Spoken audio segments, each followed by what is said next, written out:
une audience aux personnalités gabonaises qui ont effectué le déplacement de Rabat au Maroc. Il s'agit du vice-président de la République, de la présidente de la Cour constitutionnelle et du Premier ministre en présence de l'ambassadeur haut représentant du Gabon au Maroc et du directeur le directeur de cabinet du président de la République. Je voudrais, au nom du Premier ministre et à mon nom personnel, d'abord glorifier Dieu pour ce que notre chef d'État est en train de recouvrer sa santé. Et je voudrais aussi profiter de cette occasion pour remercier Sa Majesté le roi Mohamed VI, que Dieu l'assiste, pour tout ce qu'il fait pour son frère,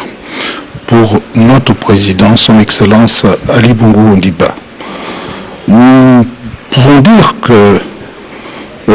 tout se passe bien et nous espérons que nous, à notre niveau, nous serons à la hauteur pour montrer au monde entier la continuité de l'État. Et notre loyauté vis-à-vis du président de la République doit se manifester par notre ardeur au travail, par notre détermination, pour lui laisser le temps de recouvrer correctement sa santé avant de nous retrouver. En tout cas, c'est l'engagement que je prends et je peux témoigner auprès du peuple gabonais que notre président est bien en vie et que sa rééducation se fait correctement. Et nous souhaiterons et nous implorons le Tout-Puissant pour que ça se passe très vite et qu'il rejoigne son pays le plus rapidement possible. Je ne peux qu'adhérer totalement aux propos que vient de tenir le vice-président de la République pour glorifier Dieu et aussi exprimer notre profonde reconnaissance à Sa Majesté le Roi pour toutes les délicatesses, toutes les attentions qu'il a su toujours apporter à son frère et ami, le président Ali Bongo Ondimba.